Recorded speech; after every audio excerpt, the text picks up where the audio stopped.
சாந்தனும் நான் இறப்பதற்கு முன்பு என் தாயின் கையில் நான் கஞ்சி வாங்கி குடித்துவிட்டு சாக வேண்டும் என்று அவரை பார்க்க செல்கின்ற தோழர்கள் எல்லாம் சொல்லிக் கொண்டிருந்தார். அவர் ஊரைச் சேர்ந்த மக்களும் இந்த வழக்கிலிருந்து விடுபட்டு அவர் எங்கள் ஊருக்கு வருவதற்காக நாங்கள் ஆவலுடன் காத்து கொண்டிருக்கிறோம், எங்களுக்கு அவர் யாழ்ப்பாணத்திற்கு திரும்பி வருவதற்கு எத்தகைய ஆட்சேபனையும் இல்லை என்று சொன்னார்கள். என்னை எனது தாய் நாட்டிற்கு அனுப்பி வைங்கள், நான் என் நாட்டிற்குத்தான் செல்ல விரும்புகிறேன், என் தாயை பார்க்க வேண்டும். வேண்டுமென்றே அவரை சிறப்பு முகாமில் வைத்திருந்து அவர் நோயுற்று சிறைப்பட்டு கொடும் உளவியல் ரீதியாகவும் உடலியல் ரீதியாகவும் சித்திரவதைக்கு உள்ளாகி கிட்டத்தட்ட ஒரு கொலை, இதை ஒரு மரணமாக எடுத்துக்கொள்ள முடியாது, இது ஒரு வகையான ஒரு சட்டபூர்வ கொலை என்கின்ற விதத்திலே அவர் இன்று மருத்துவமனையிலே மாண்டு போன செய்தி கேட்டு எல்லோரும் கவலையோடு வேதனையோடும் நாம் அந்த நிலையை பார்த்து கொண்டிருக்கிறோம். இனிமேலாவது தமிழக ஆட்சியாளர்களும் இந்திய ஆட்சியாளர்களும் இந்த சிறப்பு முகாம் என்ற நடைமுறையை ஈழத்தமிழர்களுக்கு எதிராக, ஈழ ஏதிலிகளுக்கு எதிராக பயன்படுத்தக்கூடாது என்பதே எமது கோரிக்கை.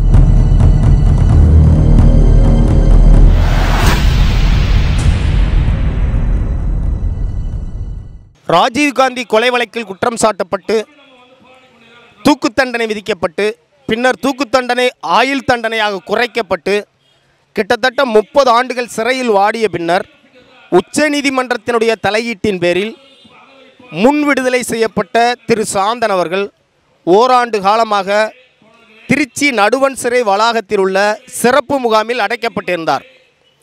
இந்த சிறப்பு முகாம் நடைமுறை என்பது 1990 முதல், அதாவது இன்றைய முதல்வர் ஸ்டாலின் அவர்களுடைய தந்தையார் கருணாநிதி அவர்கள் முதல்வராக இருந்த பொழுது அறிமுகப்படுத்தப்பட்ட ஒரு முறையாகும் சிறப்பு முகாம்.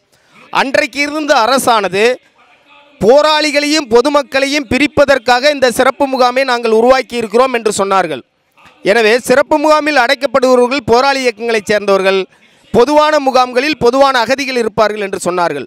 அன்றைக்கு எதிர்க்கட்சி தலைவராக இருந்த அம்மையார் ஜெயலலிதா அவர்கள் நான் ஆட்சிக்கு வந்தவுடன் உடனடியாக சிறப்பு முகாமில் எந்தவித ஈழத்தமிழரையும் யாரையும் அடைக்க மாட்டோம் என்று வாக்குறுதி கொடுத்துவிட்டு ஆட்சிக்கு வந்த உடனே 1991 செங்கல்பட்டிலே ஒரு சிறப்பு முகாம், மதுரை மேலூரிலே ஒரு சிறப்பு முகாம், துறையூர், செய்யாறு என்றெல்லாம் தமிழ்நாடு முழுவதும் பல்வேறு சிறப்பு முகாம்கள் உருவாக்கப்பட்டு கடைசியாக தற்பொழுது திருச்சி மத்திய சிறையினுடைய வளாகத்தில் ஒரு சிறப்பு முகாம், குறிப்பாக அயல்நாட்டவரை அடைத்து வைப்பதற்கென்று வைத்திருக்கிறார்கள்.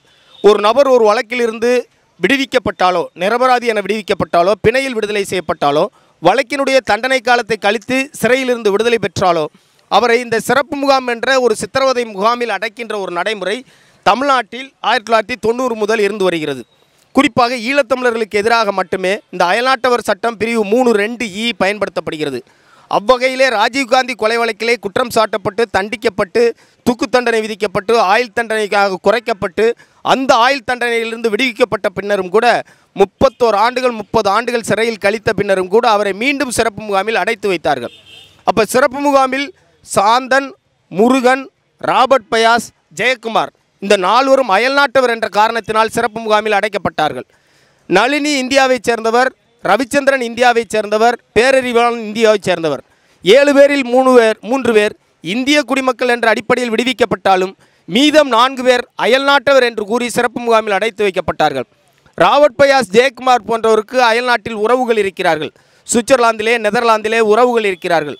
அந்த உறவுகள் ஏதாவது விண்ணப்பித்து அந்த தேசம் அனுமதித்தால் அயல்நாட்டு சட்டத்தின்படி, புகலிட சட்டத்தின்படி, அகதிகள் சட்டத்தின்படி முறையாக அவர்கள் இங்கிருந்து கடவுச்சீட்டு ஒன்றை பெற்று ஒரே வழியாக ஏதாவது விரும்புகின்ற தேசங்களுக்கு, அவர்கள் உறவுகள் இருக்கின்ற தேசங்களுக்கு செல்ல முடியும். நளினி அம்மையார், முருகன் அம்மையாருடைய மகள் தற்பொழுது லண்டனிலே மருத்துவராக இருந்து வருகிறார். தன்னுடைய தாய் தந்தையை பார்ப்பதற்காக அவர் காத்து கொண்டிருக்கிறார். எனவே நளினி அம்மையார், முருகன் போன்றவர்களும் இதே போன்று விண்ணப்பித்து செல்வதற்கு வாய்ப்புகள் உண்டு. ஆனால் சாந்தனை பொறுத்தவரையிலே ஒரு ஏழை தாய், ஒரு வயதான தாய் இலங்கையினுடைய யாழ்ப்பாணத்திலே வாடிக்கொண்டிருந்தார். அவர் என் மகன் விடுதலை பெற்று வர வேண்டும், என் மகனை சந்தித்து விட்டுத்தான் நான் சாக வேண்டும் என்று பல நாட்களாக கோரிக்கை விடுத்து கொண்டிருந்தார். மிகவும் ஏழ்மையான சூழலில் ஒரு பின்புலத்தை கொண்ட ஒரு குடும்பம். சாந்தனும் நான் இறப்பதற்கு முன்பு என் தாயின் கையில் நான் கஞ்சி வாங்கி குடித்துவிட்டு சாக வேண்டும் என்று அவரை பார்க்க செல்கின்ற தோழர்களெல்லாம் சொல்லிக் கொண்டிருந்தார். அவருடைய கோரிக்கை என்பது மிகவும் நியாயமானது, சட்டபூர்வமானது. அவர் தனது தாய் நாட்டிற்கு திரும்ப விரும்பினார், யாழ்ப்பாணத்திற்கு திரும்ப விரும்பினார். அவர் இலங்கைக்கு நுழையக்கூடாது என்று இலங்கை அரசு தடுக்கவும் முடியாது, அப்படி தடுக்கவும் இல்லை. இலங்கையினுடைய அரசியல்வாதிகளும் அவரை வரவேற்றார்கள். அவர் ஊரைச் சேர்ந்த மக்களும் இந்த வழக்கிலிருந்து விடுபட்டு அவர் எங்கள் ஊருக்கு வருவதற்காக நாங்கள் ஆவலுடன் காத்து கொண்டிருக்கிறோம். எங்களுக்கு அவர் யாழ்ப்பாணத்திற்கு திரும்பி வருவதற்கு எத்தகைய ஆட்சேபனையும் இல்லை என்று சொன்னார்கள். அரசு அதிகாரிகளும் இலங்கை தூதரகமும் ராஜீவ்காந்தி கொலை வழக்கில் தண்டிக்கப்பட்டு விடுதலையாகியுள்ள சாந்தன் இலங்கைக்கு திரும்புவதில் எந்தவிதமான சட்ட சிக்கலும் இல்லை என்று அறிவித்து விட்டார்கள். இந்த நிலையிலே வேண்டுமென்றே துன்புறுத்த வேண்டும் என்ற நோக்கத்திலே அல்லது துன்புறுத்தி இன்பம் காண வேண்டும் என்ற ஒரு நோக்கத்திலே தேவையில்லாமல் அவரை சிறப்பு முகாமில் அடைத்து வைத்தார்கள். சிறப்பு முகாமில் அடைத்து வைக்கப்பட்ட அவருக்கு கல்லீரல் மற்றும் மஞ்சள் காமாலை மற்றும் பல நோய்களால் அவர் துன்புற்று பாதிக்கப்பட்டு நடக்கவே முடியாத நிலை ஏற்பட்டு கால்கள் கைகள் எல்லாம் வீங்கி ராஜீவ்காந்தி அரசு பொது மருத்துவமனையிலே சிகிச்சைக்காக அனுமதிக்கப்பட்டு அதற்கு பின்னர் அவர் சென்னை உயர்நீதிமன்றத்திலே வழக்கு தொடுத்தார். என்னை எனது தாய் நாட்டிற்கு அனுப்பி வையுங்கள், நான் என் நாட்டிற்குத்தான் செல்ல விரும்புகிறேன், என் தாயை பார்க்க வேண்டும், நான் சட்டவிரோதமாக இந்தியாவில் தங்க விரும்பவில்லை அல்லது வேறு வகைகளிலே அயல்நாட்டு செல்வதற்கான கோரிக்கையும் நான் கேட்கவில்லை. எனவே எளிதாக அவருடைய நாட்டிற்கு செல்ல அனுமதித்திருக்கலாம் அல்லது டிப்போர்டேஷன் என்கிற அடிப்படையிலே அவரை உந்தி தள்ளி அவருடைய நாட்டுக்கு கூட இவர்கள் அனுப்பியிருந்திருக்கலாம். வேண்டுமென்றே அவரை சிறப்பு முகாமிலும் வைத்திருந்து அவர் நோயுற்று சிறைப்பட்டு கொடும் உளவியல் ரீதியாகவும் உடலியல் ரீதியாகவும் சித்திரவதைக்கு உள்ளாகி கிட்டத்தட்ட ஒரு கொலை, இதை ஒரு மரணமாக எடுத்துக்கொள்ள முடியாது, இது ஒரு வகையான ஒரு சட்டபூர்வ கொலை என்கின்ற விதத்திலே அவர் இன்று மருத்துவமனையிலே மாண்டு போன செய்தி கேட்டு எல்லோரும் கவலையோடு வேதனையோடும் நாம் அந்த நிலையை பார்த்து கொண்டிருக்கிறோம்.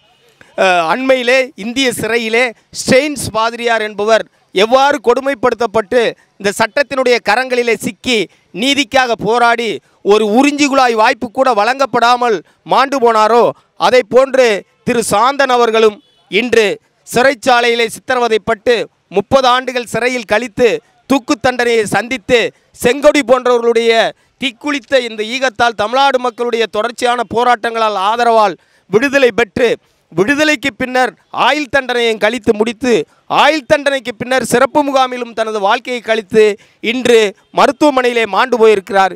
இது கொடுமையானது. இந்திய அரசும் தமிழக அரசும் இதில் எடுத்த சட்டபூர்வ நடவடிக்கைகள் என்பது முட்டாள்தனமானது, அநீதியானது, பன்னாட்டு சட்டங்களுக்கு முரணானது, மனித உரிமை சட்டங்களுக்கு முரணானது. காரணமின்றி சிறை வைத்தல் என்ற ஒரு பிரிவு, ஆர்பிட்ரரி டிடென்ஷன் என்ற பிரிவு ஐக்கிய நாடுகள் அவையில் இருக்கிறது. காரணமின்றி யாரையும் சிறை வைக்கக்கூடாது, அதில் இந்தியா கையெழுத்திட்டிருக்கிறது.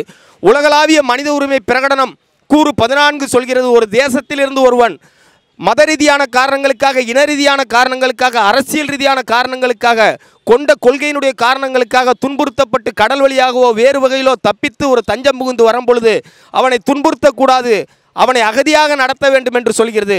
அவ்வாறு நடத்தாமல் அவர்களை குற்றவாளிகளைப் போன்று இவர்கள் கொடுமை செய்திருக்கிறார்கள். இது உலக சட்டங்களுக்கு எதிரானது. இந்தியா கையெழுத்திட்டுள்ள பல்வேறு சட்டங்களை இந்தியாவே மீறி இருக்கிறது. தமிழ்நாட்டில் இருக்கின்ற சிறப்பு முகாம் என்பது தமிழ்நாடு அரசால் நடத்தப்படுகிறது. 1958 ஒரு மத்திய ஆட்சியினுடைய ஒரு அரசாணையின் பேரிலும் அதிகார பகிர்வு என்ற அடிப்படையிலும் சிறப்பு முகாமை நடத்துவது தமிழ்நாட்டினுடைய வருவாய்த்துறை. சிறப்பு முகாமில் அடைத்து வைப்பதற்கு உத்தரவு போடுவது தமிழ்நாடு பொதுத்துறையை தேர்ந்த அயல்நாட்டவர் பிரிவு. சிறப்பு முகாமில் அடைப்பதற்கு உத்தரவிடுவது கியூ பிரிவு. சிறப்பு முகாமுக்கு நிதி வழங்குவது தமிழ்நாடு அரசினுடைய மறுவாழ்வுத்துறை. இவ்வாறெல்லாம் தமிழக அரசுக்கு பல்வேறு பொறுப்புகள் இருந்தாலும் கூட ஒரு அப்பாவி தமிழனை, ஒரு நீண்ட நெடுங்காலம் சிறையில் வாடிய ஒரு தமிழனை ஒரு வகையில் அவருடைய மரணத்திற்கு இந்த ஆட்சியாளர்கள் காரணமாக இருந்திருக்கிறார்கள்.